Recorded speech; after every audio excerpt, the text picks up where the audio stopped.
Hello, good morning students. My name is Radhakrishna.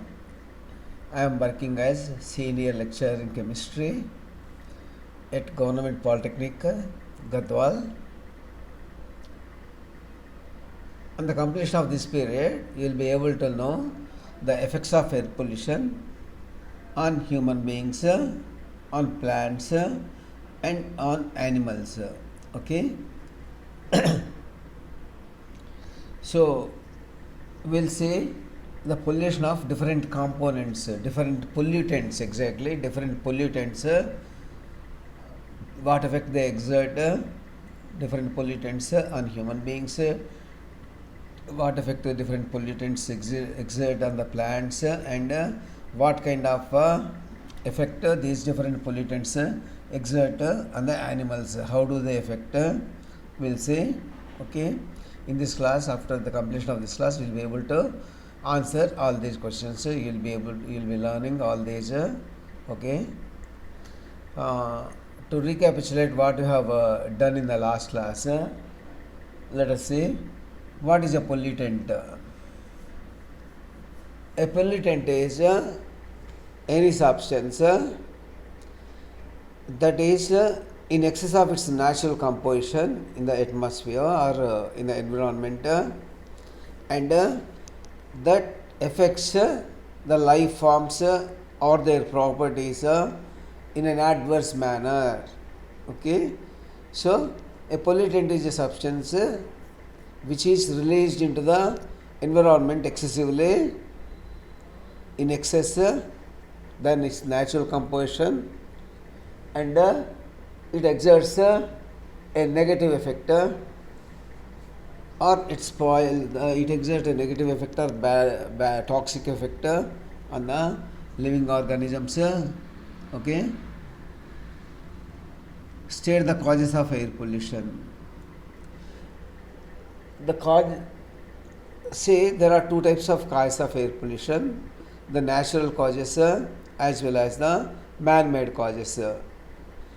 When we discuss the natural causes, the natural causes are eruption of volcanoes.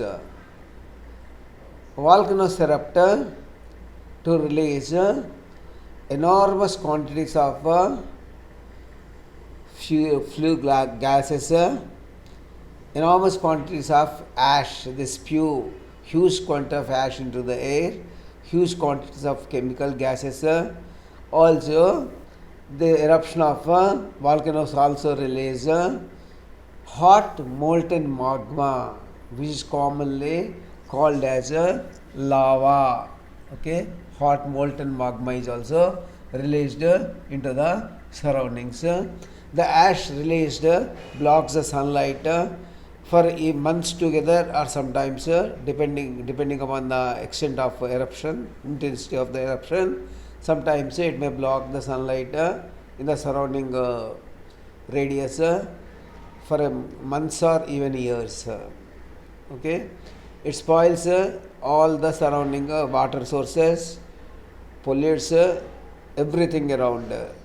So it's very vicious, the eruption of a volcano. Okay, next you have forest fires. Forest fires are the fires that occur randomly, usually randomly, or sometimes they may have been caused inadvertently by human intervention.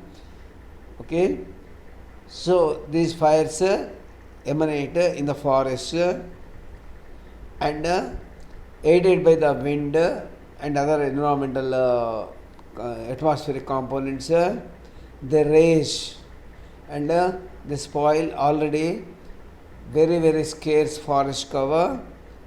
They kill the wild animals. They cause enormous damage to the ecology and environment. Okay, enormous damage.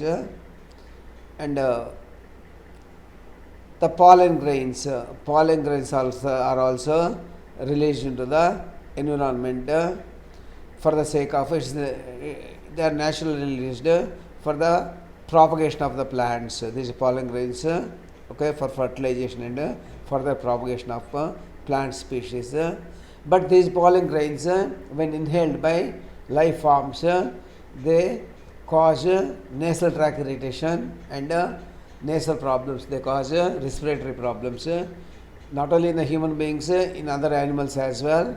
Okay, so these are some of the natural causes of air pollution. Then we have man-made causes of air pollution. The first and foremost of the man-made causes, okay, unbridled growth of human population. Human population is increasing by leaps and bounds. Human population just about 4,000-5,000 years ago was very small, hardly a few thousands. Now it has run into billions. Human is dominating the entire show on the earth.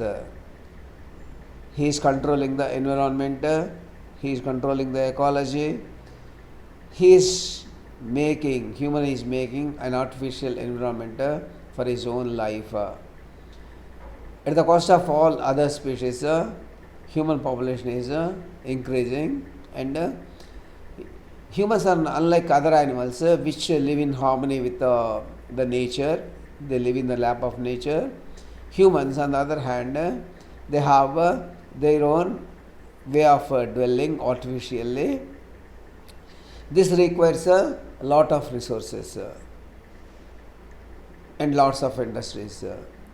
So increasing human population, unbridled, unchecked growth of human population is a single most important cause of air pollution as well as environmental pollution. Okay, to cater to the increasing needs of humans,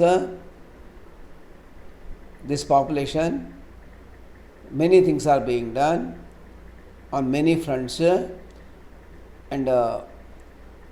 then nature is getting affected.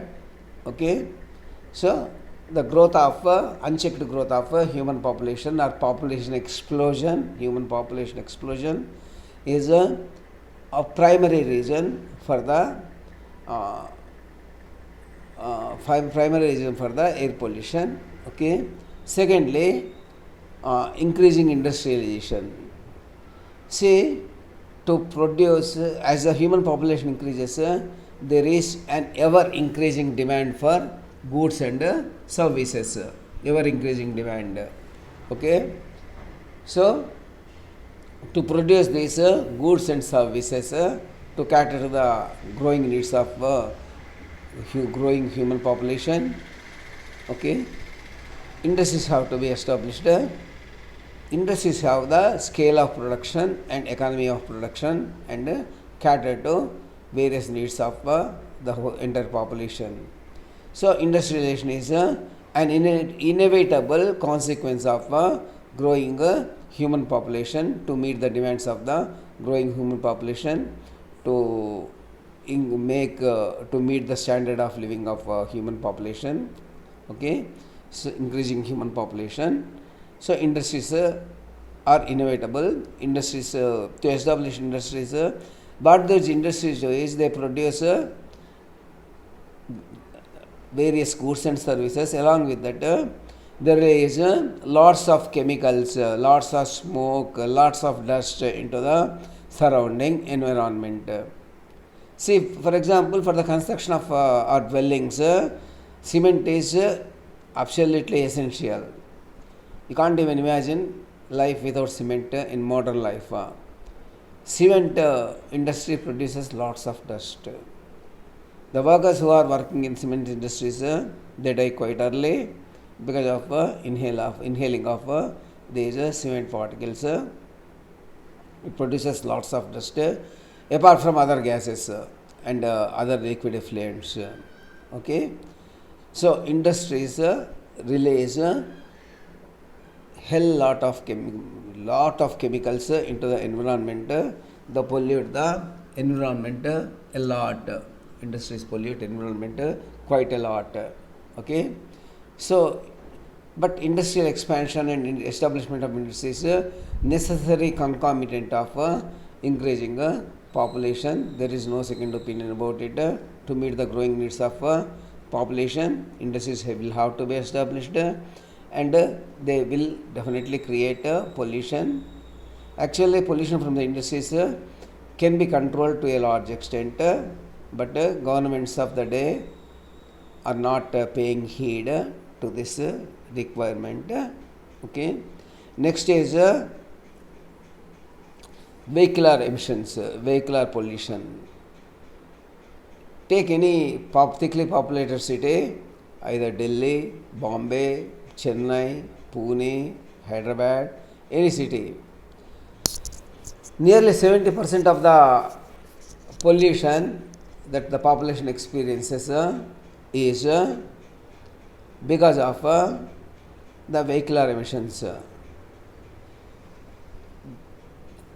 These vehicles use predominantly diesel and petrol for their movement. They are called as automobiles. They move on their own with the help of by burning or combustion of these petroleum or diesel or even natural gas in their engines. They are all called as internal combustion engines. The exhaust of these engines, these vehicles contain lots of carbon dioxide, carbon monoxide, sulfur dioxide, sulfur trioxide, oxides of nitrogen, oxides of phosphorus, unburnt hydrocarbons, sometimes even polycyclic hydrocarbons. Nowadays, we are not, the industries, these vehicles are not releasing lead, but previously they used to release even lead. Tetraethyl lead used to be added by oil marketing companies like HP, IOC, etc. to the fuel to improve the engine performance, to act as anti-knocking agent. So whenever this tetraethyl lead is added to the fuel, the emissions used to have lead in their exhaust. Okay, lead is highly carcinogenic and toxic to central nervous system. Okay, for some time back, government has realized this menace and discontinued this pernicious practice of adding tetraethyl lead as a fuel additive. Okay, they have discontinued this practice, but today, take any city, the nearly 70% of the pollution is because of vehicular emissions. Okay, there is hardly any alternative to this. We have to live with this pollution, because increasing number of vehicles are joining the roads every day. Okay, so we will have to live with it at least for some time to come. Okay. Next is deforestation. See, forests are one of our best bets against pollution.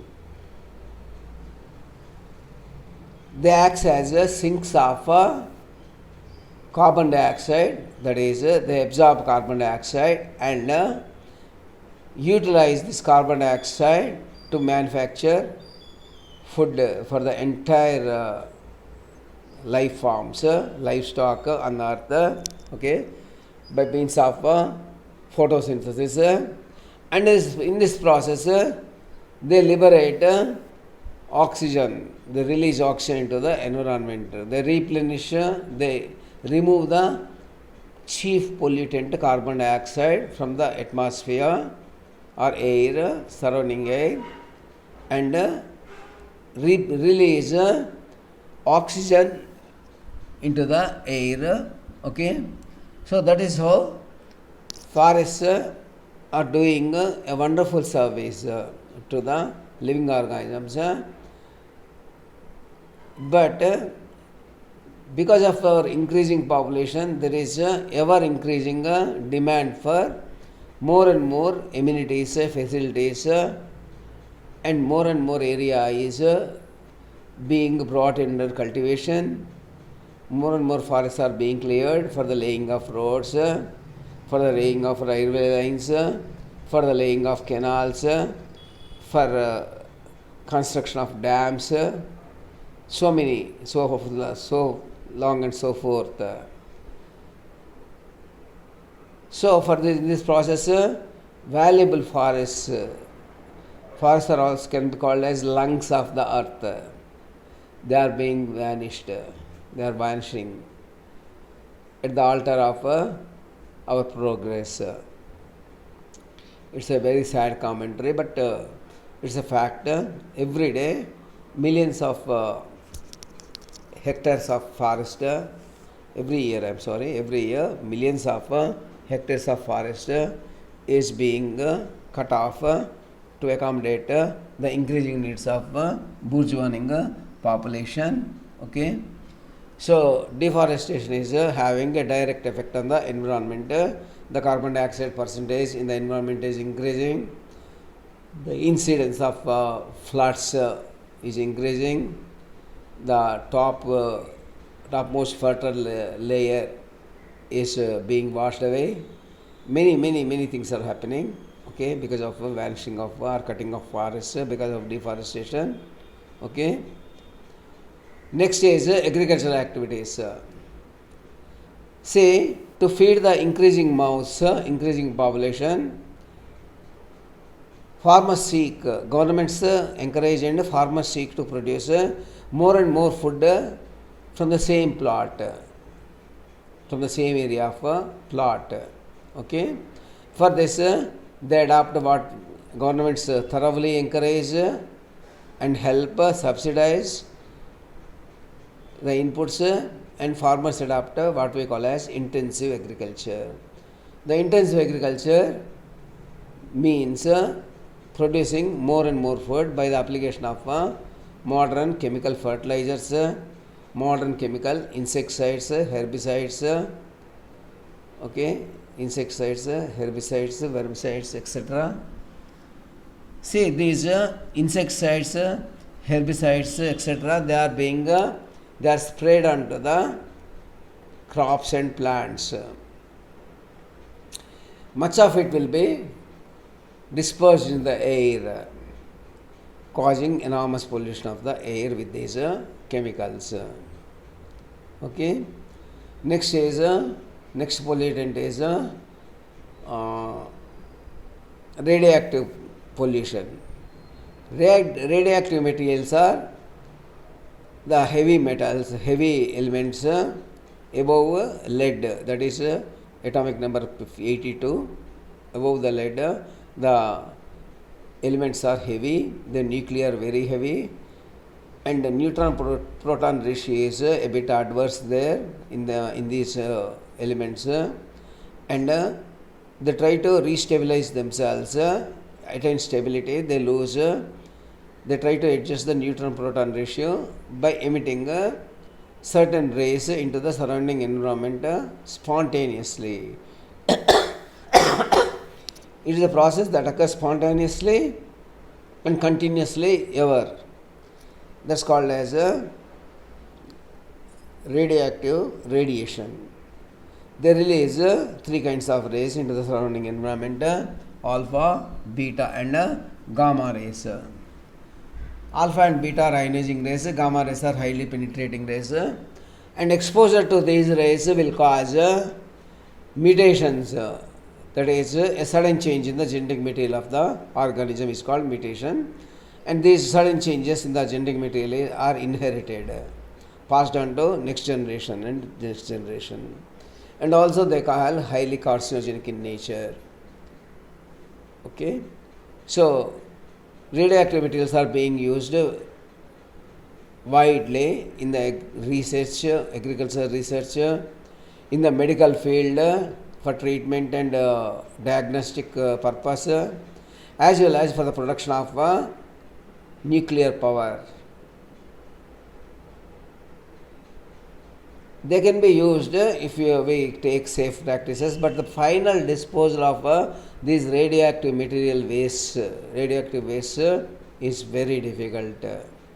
Okay, exposure to these radiations will cause enormous problems as mentioned.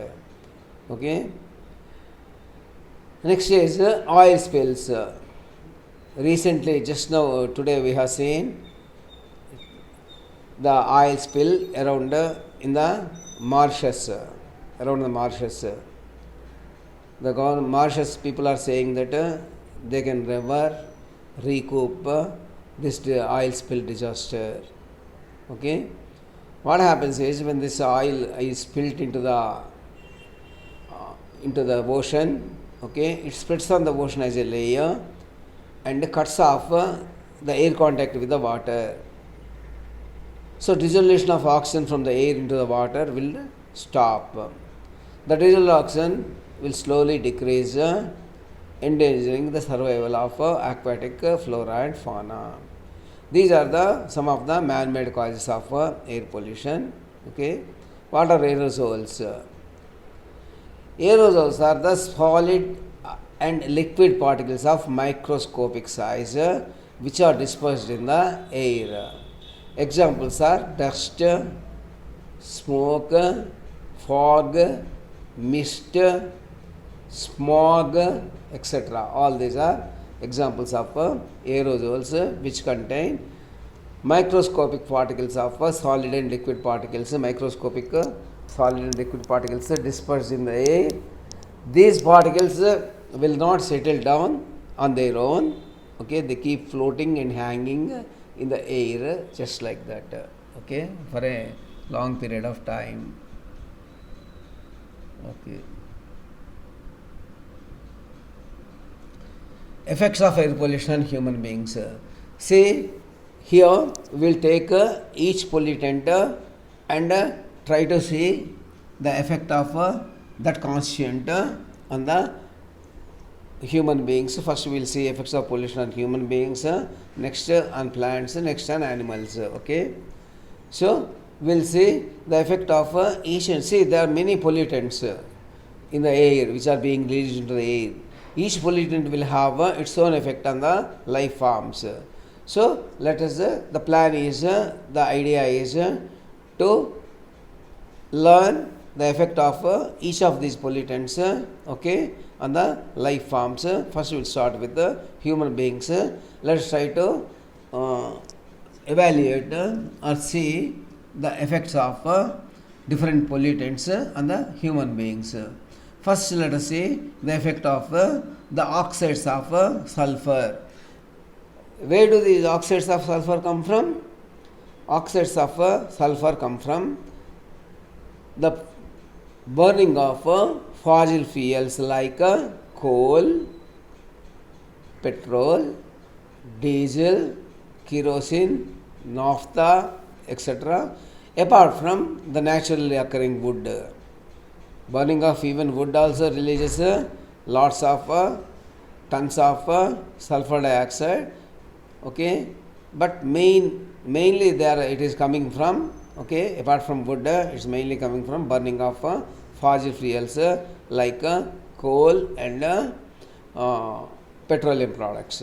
Okay, sulfur dioxide, this comes from the burning of coal at what plants? Thermal power plants. Okay, thermal power plants use huge quantities of coal to produce power by burning of this coal. Okay, that's why they are called as thermal power plants. Nearly 64% of power generation in India is still primitive methods of thermal electricity, producing thermal electricity. Sulfur dioxide, when inhaled, through which part do we inhale? Aerial pollutant through the nose, right? Nose leads to the respiratory tract. Okay, so sulfur dioxide goes to the respiratory tract. Okay, it goes to the respiratory tract and causes diseases like asthma, bronchitis, etc. Incidentally, asthma is the major disease that is affecting people in especially in the urban areas. Previously, at the time of independence or immediately after the independence, the incidence of asthma in urban areas was very less. But today, many of the school going children, nearly 30 to 40%, are suffering from asthma who live in cities and urban areas. This is because of the air pollution in the urban areas, be it vehicular emissions, due to vehicular emissions, or it may be because of the industrial emissions, industrial gaseous emissions. So many people are suffering from asthma, bronchitis, and such respiratory problems. So sulfur dioxide, which is largely present in the vehicular emissions, as well as emissions from the industries, emissions from the thermal power plants, coal burning, as well as the burning the gases which come from the burning of the wood. They contain sulfur dioxide, and it causes respiratory diseases like asthma and bronchitis. Sulfur dioxide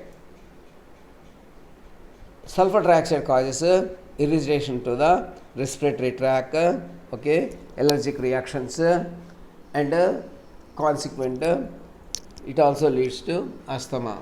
Sulfur dioxide, both oxides of sulfur are harmful to the respiratory system and cause pulmonary diseases. Then the oxides of nitrogen, NO, N2O, NO2, like that 5 oxides are there, N2O5, N2O4, 5 oxides of nitrogen are there. Collectively we don't specify each and every oxide of nitrogen, but collectively we call them as oxides of nitrogen, or it is written as NO, the whole taken as a subscript as X, NOx we write. These oxides of nitrogen are very much present in the exhaust gas of burning of fossil fuels, because fossil fuels are coming from the organic dead organic matter that is deposited in the earth, the deep layers of earth, and all the living organisms, their bodies are made up of proteins. Proteins inevitably contain the amino acids and nitrogen. So nitrogen comes out in more and more quantities rather than even sulfur. So by burning of fossil fuels, lots of gases of nitrogen are released. These oxides of nitrogen, they cause respiratory illness in children, respiratory problems in children. Exposure to these oxides of nitrogen, especially nitric oxide, it causes skin diseases. These oxides of nitrogen, they do cause difficulty in breathing. Lots of difficulty in breathing these oxides of nitrogen will cause, and these oxides of nitrogen are coming from basically by the burning of fossil fuels like coal, petrol, diesel, kerosene, naphtha, etc., along with the burning of naturally occurring wood. Burning of wood also releases lots of nitrogen compounds, nitrogen oxides, and these nitrogen oxides also, when inhaled, they cause respiratory illness in children, skin diseases, as well as breathing difficulties in adults. Next, carbon monoxide. Say, when organic matter containing carbon, all these fuels, all the fossil fuels are carbonaceous fuels only, even along with the wood also. When this wood or coal or fossil fuels like petrol, kerosene, diesel, etc. When the bond in limited supply of oxygen, okay, carbon monoxide is formed.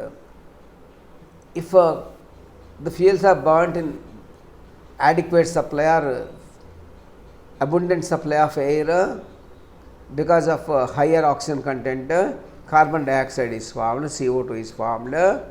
Whereas if oxygen supply is limited or less, okay, carbon monoxide is formed. The main problem with this carbon monoxide is it doesn't have any specific smell. It doesn't have any specific smell. So since it does not have any specific smell or odor or color, we don't know that we are inhaling it. Neither we nor any other animal will know that they are inhaling it. Unknowingly they inhale. So what happens when the carbon monoxide is inhaled? When the carbon monoxide is inhaled, it combines with hemoglobin, forming a carboxyhemoglobin. It forms a complex. Okay. Carbon monoxide is a very good ligand. It combines with the metals. Okay. In the hemoglobin we have iron, so it combines with the iron of the hemoglobin, and it reduces. It forms a very strong bond and reduces the oxygen carrying capacity of the hemoglobin.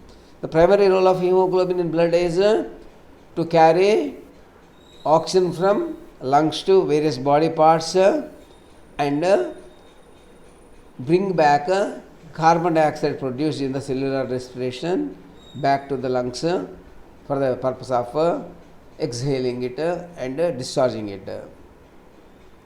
But when air is polluted with carbon monoxide, this function is disrupted, because carbon monoxide forms a strong bond with the iron present in the hemoglobin, forming carboxyhemoglobin. So there is it interferes with the oxygen supply, and body parts will be deprived of oxygen. So when oxygen supply is reduced, it affects the cardiovascular system.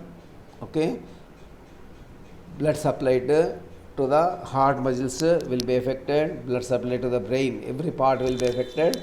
So it affects the cardiovascular system and causes initially it causes headache, a sort of dizziness, asphyxiation, and it may even lead to death. There are instances, many instances, where people died without knowing that they are dying because of inhalation of this carbon monoxide gas. So carbon monoxide is it has got sobriquet or nickname. It is called as a silent killer because it doesn't give any indication that we are inhaling or we are being exposed to the carbon monoxide. Since that is not given, okay, we are it is called as a silent killer. Okay, so that is these are the effects of carbon monoxide. It's highly dangerous. Carbon monoxide is highly dangerous. Then peroxyacetyl nitrate. See, this peroxyacetyl nitrate is caused by formed in the environment by the reaction of primary pollutants like hydrocarbons, carbon monoxide with oxides of nitrogen in the atmosphere or environment. It is a secondary pollutant. It's not a primary pollutant. It is a secondary pollutant. But the pollutants we have discussed so far, carbon dioxide, oxides of sulfur, oxides of nitrogen, carbon monoxide, etc., they are all primary pollutants. We can directly identify where they are coming from, and they mostly remain in the same form as they are released into the environment. But whereas this peroxyacetyl nitrate, we can never pinpoint where it is coming from. It is actually a derived pollutant or secondary pollutant which is formed by the interaction of primary pollutants like oxides of nitrogen, carbon monoxide, polycyclic hydrocarbons, etc., okay, by the reaction of these in the environment. This peroxide acetyl nitrate is commonly called as PAN. This peroxyacetyl nitrate is a known carcinogen, that is, it causes cancer. Okay, then it also causes irritation of skin. When inhaled, it causes irritation of nose.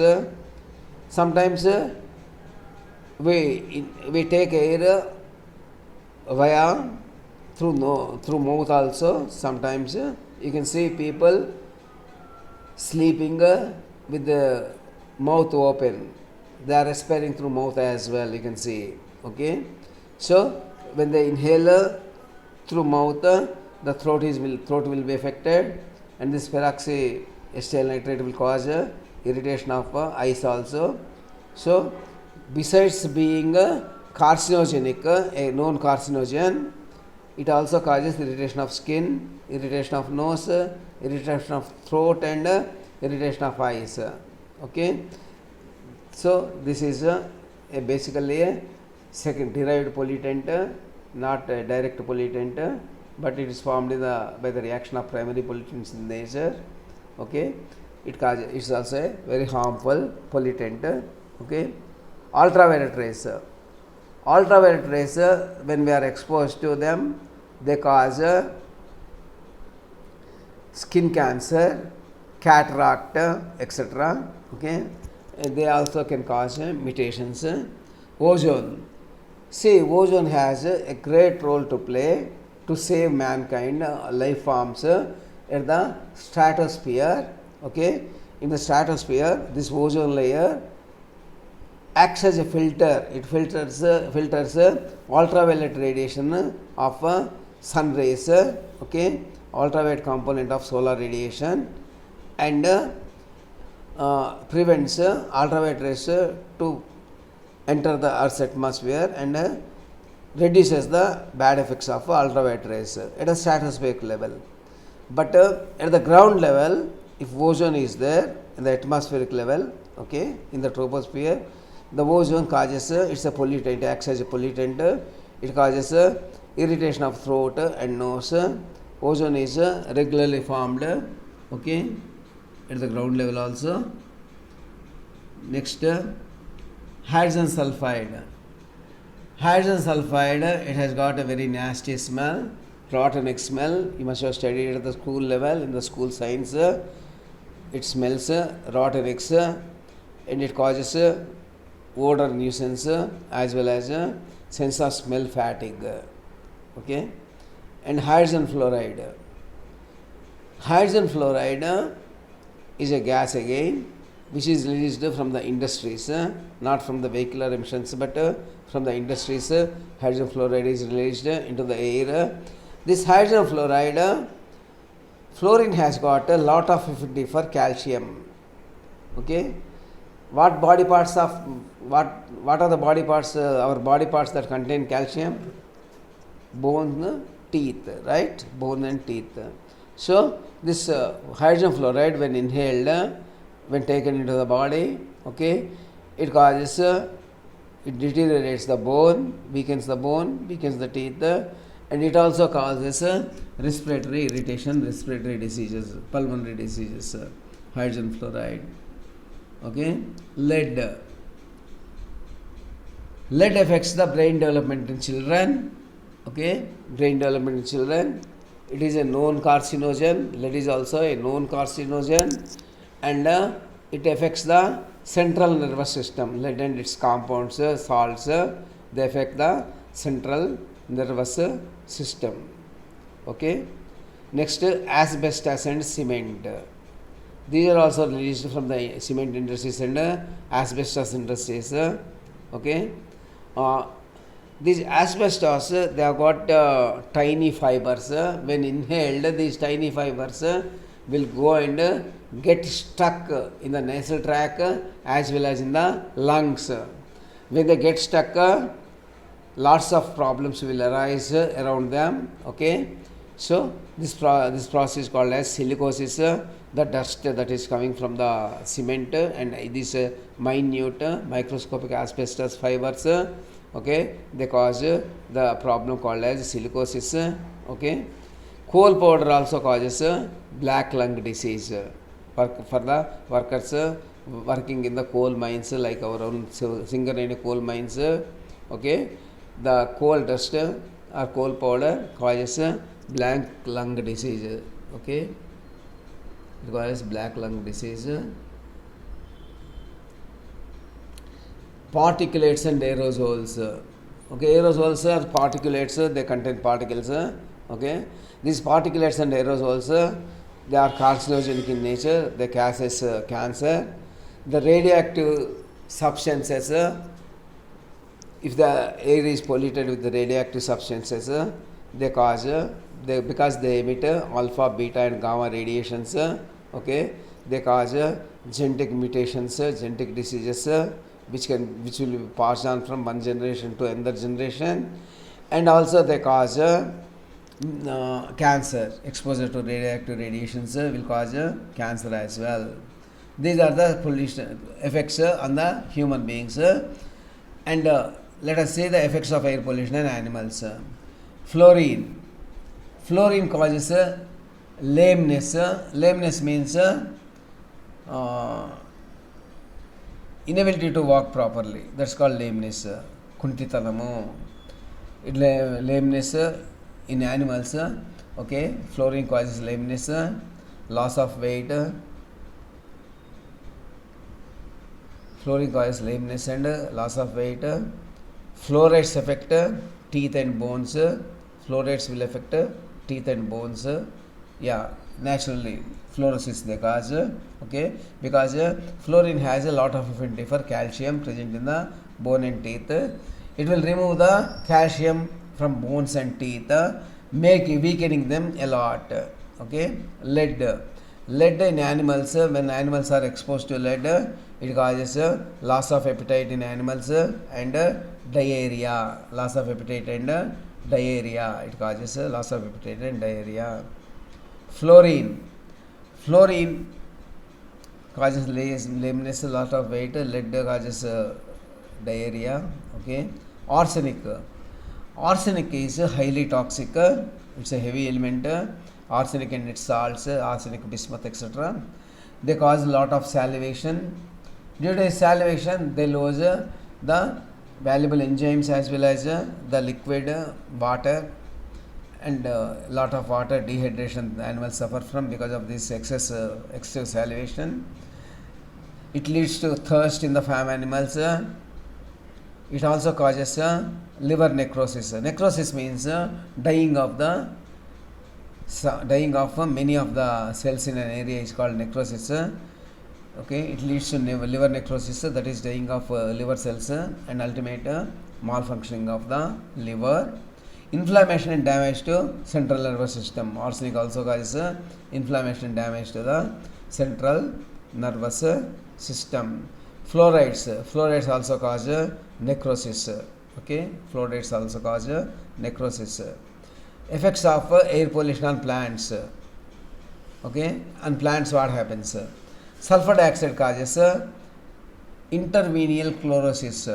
Intervenial chlorosis, that is the chlorophyll present between the veins of between different veins of the plant leaves will be dying, will be removed, and the leaves will turn into white in color. Okay, the chloroplast will be removed, affected. Okay, chloroplast will be affected. Ozone causes necrosis and leaf bleaching. Necrosis means again dying of the cells. It causes necrosis and leaf bleaching. Bleaching means removal of color. Okay, leaf bleaching means the chloroplast will die, chloroplast will be affected, and the leaves will turn from green to other color, white mostly. Nitrogen dioxide also causes bleaching of the leaves, removal of the color. acid rain. Okay, the inorganic gases, non-metallic gases like oxides of sulfur, oxides of nitrogen, oxides of carbon, oxides of phosphorus. Okay, these when they pollute air heavily, they dissolve under the incoming rain, and this rainwater becomes acidic in nature. Okay, so if rainwater becomes acidic in nature, we call that rain as acid rain. This acid rain changes the pH of the soil to be acidic. Okay, in the acidic soil, plants cannot survive much, they cannot thrive much, so it retards the growth of the crops and forests, and it also kills symbiotic flora and fauna present in the top layers of the soil. Okay, turning it to infertile. Some of the diagrams, let us say. Okay, effects of air pollution on human beings, plants and animals. Okay, summary.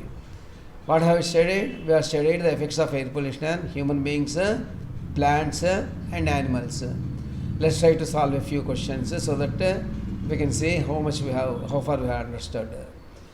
PA in PAN stands for peroxyacetyl nitrile, peroxyacetonitrate,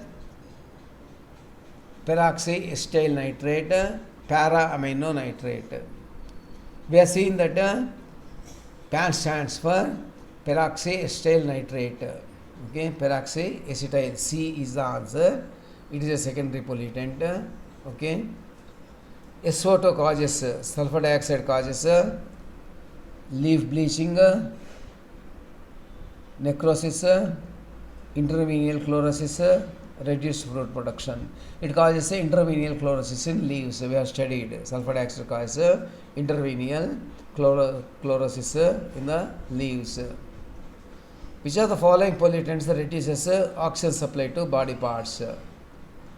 Carbon monoxide, it reacts with the iron present in the hemoglobin, it forms carboxyhemoglobin, and it reduces the oxygen supply to the body parts. Carbon monoxide, B is the answer. Which of the following metallic pollutants emitted from vehicles affects the human health? Lead is emitted from the vehicles. Okay, it affects the human health. Answer is D, Pb. Lead means Pb. Okay. The frequently asked essay questions from this chapter are: explain the effects of air pollution on human beings. Okay, we have studied. You try to remember at least 5 or 6 and write. Most of them affect the nasal tract and nasal cause nasal diseases. Okay, breathing diseases like asthma, bronchitis, etc. Okay, you can write that. What are the effects of pollution on plants and animals? Okay, these are the questions that can be asked. Okay, thank you very much for listening to the lecture. This is the end of lecture. We'll meet tomorrow. Okay.